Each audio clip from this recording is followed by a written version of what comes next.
tenir nos sommes sans inquiétude. En question principale, je reconnais maintenant le député de Jean Talon.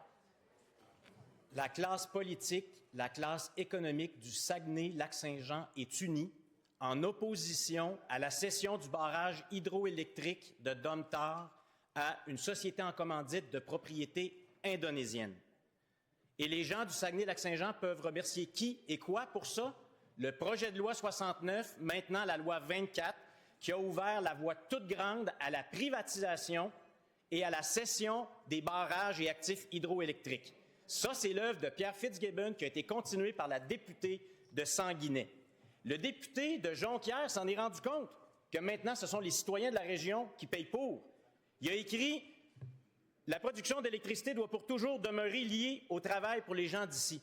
Là, les gens du Saguenay-Lac-Saint-Jean, ils nous regardent. Je veux savoir du ministre responsable de la région, lui, qu'est-ce qu'il en pense? Est-ce qu'il va écouter les gens de la ville de Saguenay qui disent « On va les prendre, nous, les mégawatts, plutôt que les envoyer en Indonésie ». Alors, la réponse du ministre responsable de la région du Saguenay-Lac-Saint-Jean. Merci pour la question. Les élus du Saguenay-Lac-Saint-Jean font leur travail et nous, au gouvernement, on fait notre travail aussi. En ce moment, il y a eu des modifications au niveau des actifs de Domtar, mais en aucun temps, la compagnie n'est déchargée de respecter les droits et les obligations qu'elle a, notamment envers les baux hydrauliques, Madame la Présidente. Donc, la compagnie doit maintenir ses engagements envers les baux hydrauliques qu'elle a. Donc, elle doit maintenir les maintiens d'emploi, Madame la Présidente. C'est dans la loi, c'est clair. Donc, en ce moment, Madame la Présidente, il n'y a aucun barrage de vendu. En ce moment, Madame la Présidente, la compagnie maintient ses opérations. En ce moment, Madame la Présidente, elle doit respecter ses droits et ses obligations envers le Québec, envers la région du Saguenay-Lac-Saint-Jean, Madame la Présidente. Première complémentaire. Le ministre vient de nous répéter presque mot pour mot les lignes de communication d'hier de la compagnie Domtar. Pourtant, son collègue de Jonquière, lui, il est très inquiet, puis il a raison d'être inquiet.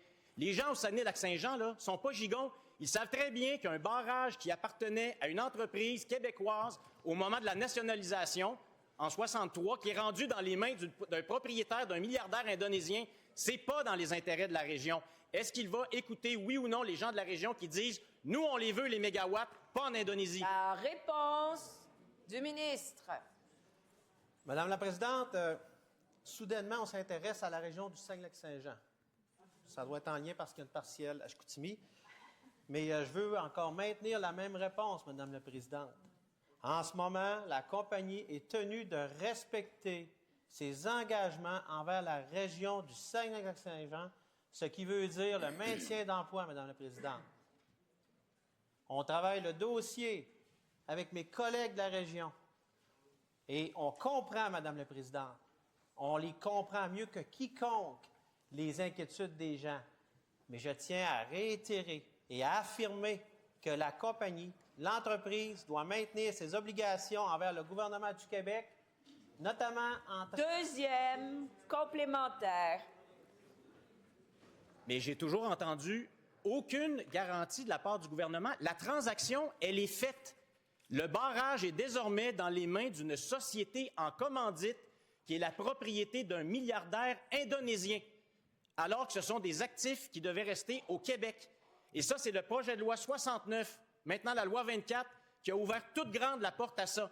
Le député de Jonquière, lui, il a écrit « Je ne suis pas à vendre et je ne le serai jamais ». Est-ce que le ministre responsable de la région peut nous dire la même chose? La réponse du ministre. Je l'ai clairement dit tout à l'heure. Effectivement, il y a eu des changements au niveau des actifs, ce qui est tout à fait des choses normales. Mais en aucun temps, les barrages n'ont été vendus, Madame la Présidente. En aucun temps, l'entreprise n'a cédé ses barrages. En ce moment, ils ont des droits et des obligations, Madame la Présidente, qui doivent respecter au niveau des baux hydrauliques. Le gouvernement est en contrôle à ce niveau-là et ils ont l'obligation de maintenir les emplois dans la région du Saguenay-Lac-Saint-Jean. Et mes collègues, avec mon collègue à l'économie, travaillons là-dessus. Maintenant, l'entreprise a des obligations et elle va les respecter.